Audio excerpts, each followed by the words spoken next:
Hello friend, आप सभी का स्वागत है Avjeet study point YouTube channel में। आज के इस वीडियो में यूपी वेद एंट्रेंस एग्जाम 2025 के लिए हिंदी का प्रैक्टिस सेट करने वाले हैं। तो वीडियो को शुरू से लेकर अंत तक देखिएगा। चैनल पर नए चैनल को सब्सक्राइब कर लीजिएगा। पीडीएफ के लिए Avjeet study point Telegram channel को ज्वाइन कर लीजिएगा। आज की क्लास में यूपी वेद एंट्रेंस एग्जाम के लिए बिल्कुल परीक्षा की तरह 37 प्रश्न करने वाले हैं। और अगर इन 37 प्रश्नों में से सिर्फ आपके 20 प्लस प्रश्न बिल्कुल सही हो जाते हैं तो आप बीएड एंट्रेंस एग्जाम को काफ़ी अच्छे स्कोर से पास कर सकते हैं।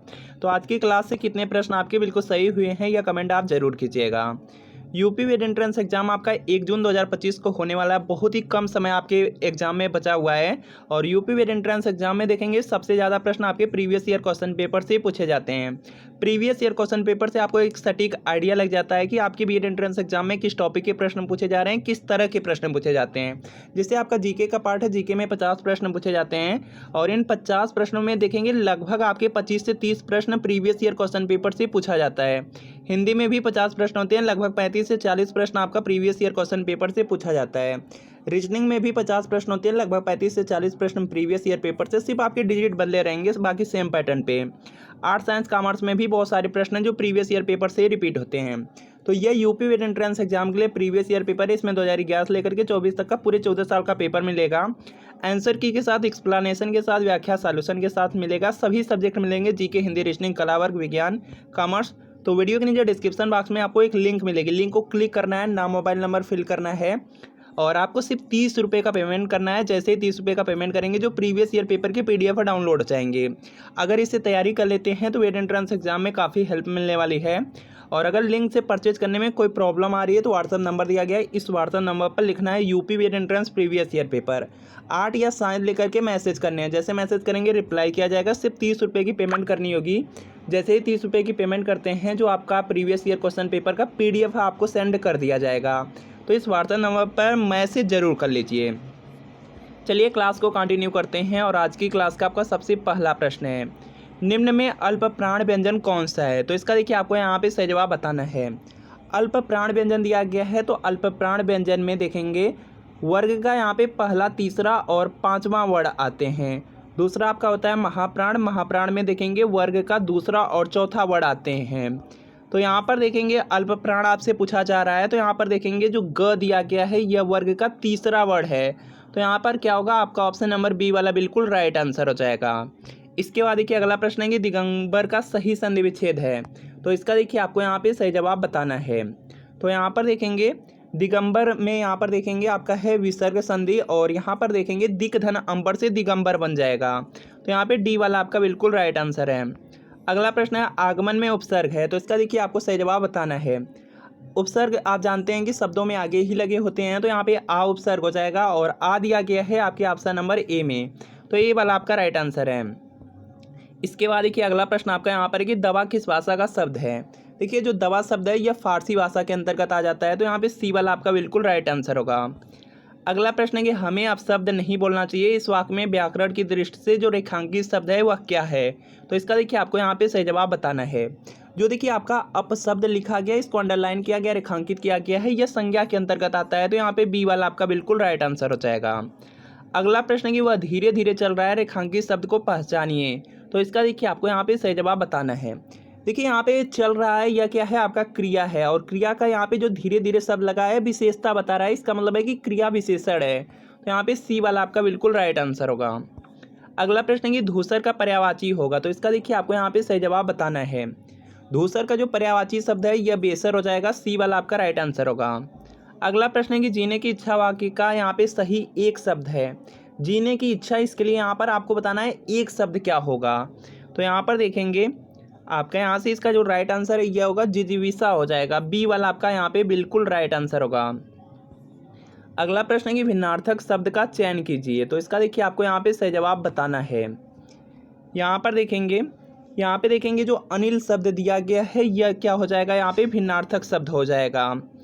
देखिए जो आपका यहाँ पे पावक है, अनल है, कृषाणु है, सब के सब आपके यहाँ पे आग के पर्यायवाची हैं। अनिल का यहाँ पे पर्यायवाची हवा होता है। तो ये देखिए क्या हो जाएगा, अलग हो जाएगा, भिन्नार्थक होगा। तो बी वाला आपका बिल्कुल राइट आंसर होगा। समूहार्थक शब्द चिन्हित कीजिए। तो इसका देखिए सही जवाब बताना है। तो यहाँ पे इसका राइट आंसर हो जाएगा आपका भेड़ हो जाएगा। डी वाला आपका राइट आंसर है। अगला प्रश्न आपके सामने है कि अशोक के फुल निबंध के लेखक हैं। तो इसका देखिए आपको यहाँ पे सही जवाब बताना है। यहाँ पे इसका राइट आंसर हो जाएगा डॉक्टर हजारी प्रसाद द्विवेदी अशोक के फूल के लेखक हैं। तो यहाँ पर देखेंगे जो आपका ऑप्शन नंबर बी दिया गया है, बी वाला आपका राइट आंसर है। अगला प्रश्न है कि निम्न में कौन मात्रिक छंद है। तो इसका देखिए आपको यहाँ पे सही जवाब बताना है। मात्रिक छंद दिया गया है जिनमें यहाँ पे मात्रा के आधार पे गणना की जाती है। तो यह दोहा, रोला, चौपाई सभी में सब के सब आपके मात्रिक छंद ही हैं। तो यहाँ पे क्या होगा, डी वाला आपका राइट आंसर होगा। अगला प्रश्न आपके सामने है, उदित उदयगिरी मंच पर रघुवर बाल पतंग विकसित संत सरोज सब हर्षे लोचन भृंग उपर्युक्त पंक्तियों में कौन सा अलंकार है, यह आपको बताना है। तो इसमें देखिए आपका रूपक अलंकार हो जाएगा, बी वाला आपका राइट आंसर होगा। अगला प्रश्न आपके सामने, जल्दी से यहाँ पे प्रयास करेंगे और इसका राइट आंसर बताएंगे। संविधान के किस अनुच्छेद में कहा गया है कि जो संघ की राजभाषा हिंदी और जो लिपि होगी वह देवनागरी होगी। तो इसका देखिए आपको यहाँ पे सही जवाब बताना है। यह अनुच्छेद 343 में है, तो ए वाला राइट आंसर है। यड़ संधि का संबंध किस संधि विशेष से, यह आपको बताना है। तो यहाँ पे देखेंगे इसका राइट आंसर हो जाएगा जो यड़ संधि है यह स्वर संधि के अंतर्गत आती है। तो यहाँ पे देखेंगे सी वाला आपका राइट आंसर होगा। खग का कौन सा अर्थ नहीं है, यह आपको बताना है।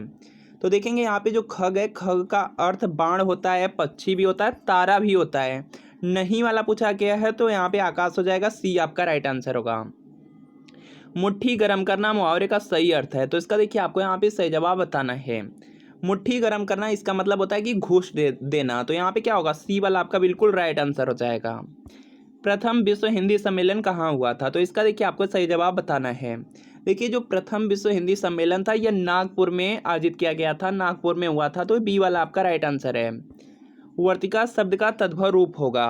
तो इसका देखिए आपको यहाँ पे सही जवाब बताना है। तो यहाँ पे देखेंगे इसका राइट आंसर हो जाएगा, वर्तिका शब्द का तद्भव रूप आपसे पूछ लिया गया। तो यहाँ पे देखेंगे इसका राइट आंसर होगा बत्ती हो जाएगा, डी वाला आपका राइट आंसर होगा। अगला प्रश्न है कि कौन सा पद है जो विकृत नहीं होता। तो जो अव्यय शब्द होते हैं वह उनमें विकार नहीं होता, विकृत नहीं होता। तो बी वाला आपका राइट आंसर होगा। अगला प्रश्न है कि निम्न में अंतस्थ व्यंजन कौन सा है। तो आप लोग जानते हैं कि य, र, ल, व यह चार आपके वर्ण हैं जो कि अंतस्थ व्यंजन हैं। तो इनमें से देखेंगे कौन सा दिया गया है। तो यहाँ पे देखेंगे वह दिया गया है, तो सी वाला आपका राइट आंसर होगा। सूर सागर किस भाषा की रचना है। तो इसका देखिए आपको यहाँ पे सही जवाब बताना है।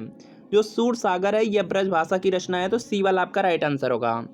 अगला प्रश्न है कि जो धन कमाते हो उसमें से थोड़ा सा अवश्य बचाना चाहिए, किस प्रकार का वाक्य है यह आपको बताना है। तो यहाँ पे देखेंगे इसका राइट आंसर हो जाएगा इच्छावाचक है, डी वाला आपका राइट आंसर होगा। अगला प्रश्न आपके सामने है कि शांत रस का स्थायी भाव है। तो इसका देखिए आपको यहाँ पे सही जवाब बताना है। यहाँ पे देखेंगे इसका जो राइट आंसर है यह देखिए हो जाएगा, शांत रस का जो स्थायी भाव होता है वह निर्वेद होता है। तो यहाँ पे क्या होगा, आपका ऑप्शन नंबर सी वाला बिल्कुल राइट आंसर हो जाएगा। श्रृंगार का रति होता है, यह पॉइंट आप लोग याद रखेंगे, इंपॉर्टेंट आपके एग्जाम में पूछा जा सकता है। इसके बाद देखिए अगला प्रश्न आपका यहाँ पर है, बोया पेड़ बबूल के आम कहाँ से हो। लोकोक्ति का यहाँ पे सही अर्थ आपको बताना है। तो जल्दी से प्रयास करेंगे और यहाँ पे इसका जो राइट आंसर है यह देखिए हो जाएगा, यहाँ पे जैसा कर्म करोगे वैसा फल मिलेगा। तो यहाँ पे क्या होगा, आपका ऑप्शन नंबर बी वाला बिल्कुल राइट आंसर हो जाएगा। इसके बाद देखिए अगला यहाँ पे प्रश्न दिया गया है कि भूमि के अंदर की जानकारी रखने वाले को कहा जाता है। तो इसका देखिए आपको यहाँ पे सही जवाब बताना है। भूमि के अंदर की जानकारी रखने वाले को भूगर्भवेत्ता कहा जाता है। तो ये वाला आपका राइट आंसर होगा। अगला प्रश्न आपके सामने है कि निम्न में से कौन सा शब्द है जो अनेकार्थक है। तो इसका देखिए आपको सही जवाब बताना है। जो अंबर है यह अनेकार्थक शब्द के अंतर्गत आता है। तो सी वाला राइट आंसर होगा। वसुंधरा का पर्यायवाची शब्द है। तो इसका देखिए आपको सही जवाब बताना है। वसुंधरा का यहाँ पे जो पर्यायवाची शब्द है क्षिति हो जाएगा। तो यहाँ पे ये वाला आपका राइट आंसर है। गड़बड़ घोटाला कौन सा शब्द है। तो यहाँ पे देखेंगे इसका राइट आंसर होगा देशा शब्द के अंतर्गत आता है। तो बी वाला आपका राइट आंसर होगा।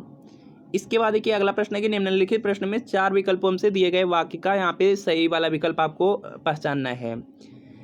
यदि मैं समय पर स्टेशन पहुँचता तो मेरी गाड़ी न छूटती, किस प्रकार का वाक्य है, इसमें काल आपको बताना है। तो यहाँ पे देखेंगे इसका राइट आंसर हो जाएगा हेतु मध्य भूतकाल, बी वाला आपका राइट आंसर है। इसके बाद देखिए अगला प्रश्न है कि हिंदी में कारक के भेद हैं। तो इसका देखिए सही जवाब बताना है।